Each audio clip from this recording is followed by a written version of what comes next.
दर्शक बंधु चलो आज गोटे युद्ध करवा पैड पानी सहित कोल्ड ड्रिंक्स देखा किए मार बाजी आग कोल्ड ड्रिंक्स जहाँ पानी sugar carbon dioxide artificial flavour citric acid chemical colour preservative एवं कैफिन ए सब मिश्रण रे तैयारी हुए। लाभ केवल पार्टी को स्वाद आ क्षति कौन ओजन वृद्धि टाइप 2 डायबिटीज आशंका फैटी लिवर हार्ट समस्या मध्य देखा दे पारे दांत समस्या हाड़ दुर्बल करिवो किडनी तथा डाइजेशन रे मध्य समस्या देखा दे पारे।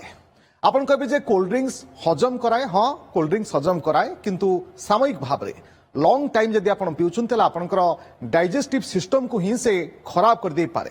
एबे पैड पानी संपूर्ण नेचुरल प्रकृतिर दान एथिरे अछि इलेक्ट्रोलाइट विटामिन बी और C minerals carbohydrate protein amino acid antioxidant जहां बॉडी को हाइड्रेट रखे और हार्ट सुस्थ रखे इम्यूनिटी बढ़ाए हाड़ को मजबूत कराए।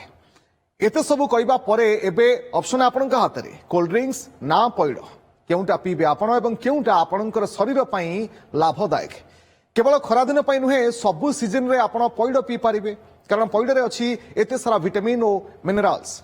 धन्यवाद।